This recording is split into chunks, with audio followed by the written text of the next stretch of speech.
Hello, I'm Alexi, our Vice President of Scholarships and Finance for the Georgia Tech Atlanta Intown Alumni Network, and I'm joined by Ray.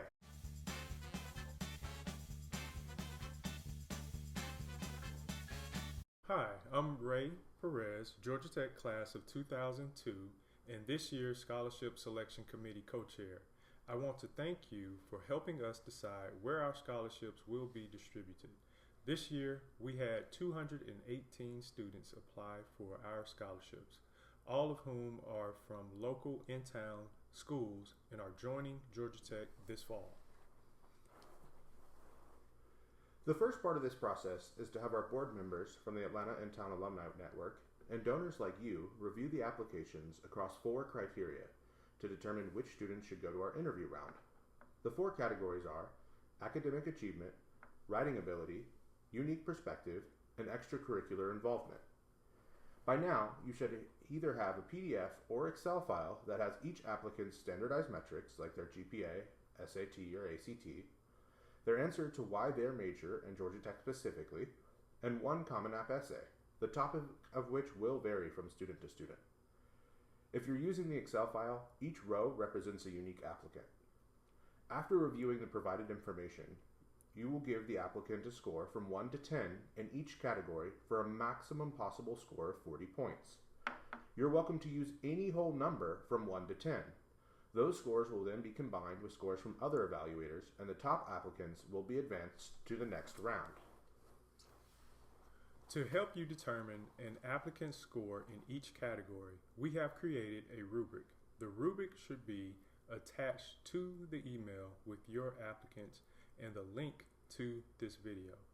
In the video, you will see the rubric defines what a 1, 4, 7, and 10 look like for each category. As a reminder, you're encouraged to use any number between 1 and 10. The rubric simply gives you milestones of what to look for so that every person grades an application the same way. We will now review the rubric in detail. First is academic achievement. A score of 10 represents excellence in both school-specific and standardized metrics, and demonstrated experience in research, competitions, or self-learning of advanced topics. A student who performed well in either high school or standardized metrics, but not both, would score a 7 if they have experience outside the classroom, and lower if they do not. The focus of this segment is cognitive preparedness via the mastery of rigorous coursework and engagement outside the classroom. Next is writing ability. Let's face it, most students will have some form of assistance, either through essay coaches or AI. Therefore, our focus is on clarity, logical flow, and emotional connection. Applicants with grammatically perfect and memorable essays that captivate their reader with authenticity will score a 10. Well-written essays that stay on topic, are unique, and are free from errors but fail to captivate readers will score around 7.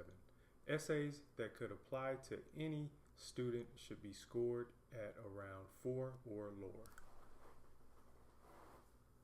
Category 3 is unique perspective. Here, our focus is on resilience, grit, and the ability to overcome challenges.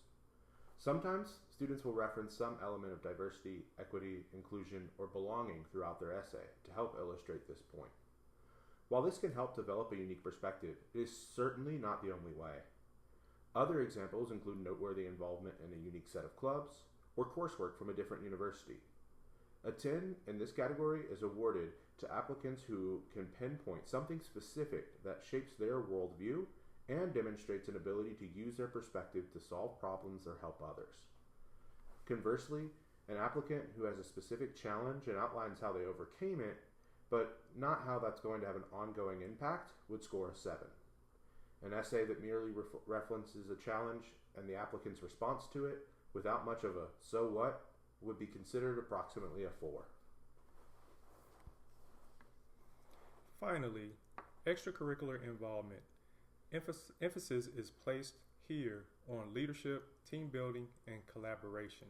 A 10 in this category is reserved for applicants who held a leadership role demonstrated deep involvement and impact through team collaboration, consistent involvement in a variety of activities, or high-level involvement in one without results and commitment would constitute a score around 7. General membership in a variety of activities without any evidence of leadership or sustained involvement in any activities would result in a score of around 4. As you can see, combining these categories gives a total of 40 possible points. That said, the rubric is designed so that it is exceedingly rare that we run across a student who achieves a score of 40. In fact, it's very rare to get someone in the high 30s. So please don't feel bad if you're noticing scores that are not as high as you might expect out of a Georgia Tech student.